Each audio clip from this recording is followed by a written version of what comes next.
તો રાજ્યના આદિવાસી વિસ્તાર માટે અલગ ભિલિસ્તાનની માંગનો વિવાદ ચાલી રહ્યો છે। કેટલાક રાજકીય આગેવાનો અને આદિવાસી સંગઠનો દ્વારા અલગ ભિલિસ્તાનની માંગ ચાલી રહી છે, જેને લઈ નવો જ વિવાદ શરૂ થઈ રહ્યો છે। જો કે સરકારના આદિજાતિ વિકાસ વિભાગના આદિવાસી મંત્રીઓ અલગ ભિલિસ્તાનની માંગનો વિરોધ કરી રહ્યા છે। અલગ ભિલિસ્તાનની ચાલી રહેલી માંગોને લઈ રાજ્યના આદિજાતિ વિકાસ મંત્રી કુબેર ડિંડોર અને કુંવરજી હળપતિએ બંને મંત્રીઓને જણાવ્યું કે રાજ્યના અલગ ભિલિસ્તાનની માંગનો કોઈ મતલબ નથી। સરકાર અને સૌની સાથે રહીને જ આદિવાસીઓનો વિકાસ સંભવ છે।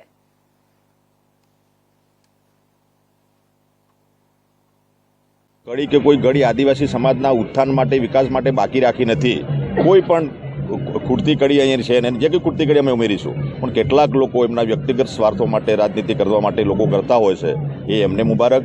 અમારે તો એક ભારત શ્રેષ્ઠ ભારતનો જે નારો મોદી સાહેબે આપ્યો છે ને, એ નારો બિરસા મુંડાએ પણ આપેલો હતો। બિરસા મુંડાએ જે નારો આપ્યો હતો, જય જવાહર કા નારા હે ભારત દેશ હમારા, એ નારો અંગ્રેજો સામે આપ્યો હતો।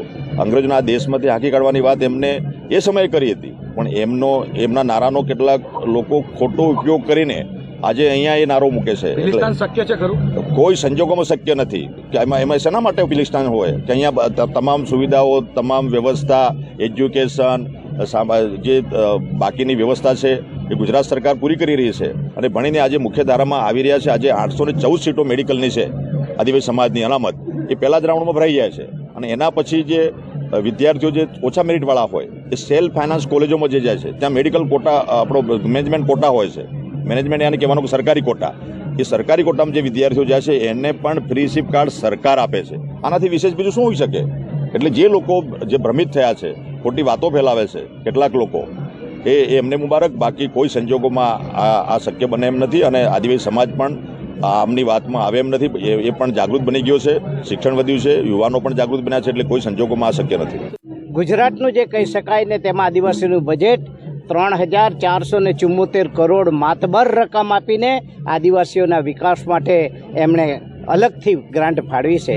સાથે સાથે વનબંધુ કલ્યાણ યોજના આવીને તેને કારણે આજે બાળકો સારી રીતે ભણી શકે છે। કુબેરભાઈએ કહ્યું ને, પહેલાં અમારા દાદાના જમાનામાં, એટલે કે બાપ દાદાના જમાનામાં અમે ભણતા ત્યારે આવી કોઈ સગવડ નથી, ફીસીપ નહોતી, આવી કોઈ સગવડ નથી। ડૉક્ટર બનવું હોય તો આજે સરળતાથી 15 લાખ રૂપિયા મળી શકે છે, એન્જિનિયર બનવું હોય તો 15 લાખ રૂપિયા સરળતાથી મળી શકે છે, પાયલોટ બનવું હોય તો 25 લાખ રૂપિયા મળી શકે છે અને તેને કારણે આજે આદિવાસીઓ આગળ આવે છે, એમાં કોઈ શંકાનું સ્થાન નથી। અને આજે પાકિસ્તાનની દશા શું થઈ છે?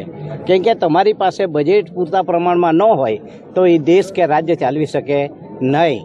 પણ મને વિશ્વાસ છે કે દેશના વડાપ્રધાન અને મુદ્દો અને મક્કમ સ્વભાવના મુખ્યમંત્રી ભૂપેન્દ્રભાઈ પટેલના નેજા હેઠળ આદિવાસીઓનો વિકાસ, જે સર્વાંગીક વિકાસ કહી શકાય, તે ખૂબ જોરમાં પ્રગતિ સાથે આગળ વધી રહ્યો છે। એટલે મારી દૃષ્ટિએ ભિલિસ્તાન રાજ્ય અસ્થારે છે।